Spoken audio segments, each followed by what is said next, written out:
দিনটা ছিল ১৩ই মার্চ আর ১৫ই মার্চ থেকে যেহেতু আমাদের হরিনাম শুরু তাই আমরা একটু পার্লারে গিয়েছিলাম আইব্রো করানোর জন্য। আর সেই দিন সকালে আমাদের বাড়িতে অয়ন এসেছিল। তো বিকেলে মিলে সবাই একটু আম খাওয়া হলো। মানে ও বলল যে ও কোনোদিন এভাবে আম মাখা খায়নি। আর এই হচ্ছে অয়ন। সারাক্ষণ দেবদাসের মতো বসে আছে। কি ভাবে কে জানে? আর সেইদিন আমে এত ঝাল দেওয়া হয়েছিল যে কেউ খেতেই পারছিলাম না আমরা। মানে সবার চোখ দিয়ে অটোমেটিক জল গড়িয়ে পড়ছে আর নাক মুখ দিয়ে তো ধোঁয়া বেরিয়ে যাচ্ছে।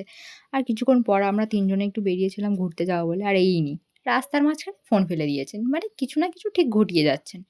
আর আমরা হংসগিরিয়া শ্মশানের পাশ দিয়ে যাচ্ছিলাম। তো এরা বলল যে শ্মশানে ঢুকবে এই ভরা সন্ধ্যেবেলায়। কি বলবো আর এদেরকে? আর আমার যা ভয় আমি তো একা বাইরে দাঁড়িয়ে থাকতে পারব না। তাই আমিও ওদের সাথে ঢুকে গেছি। আর এরা দুজনে সমানে আমাকে ভয় দেখিয়ে যাচ্ছে।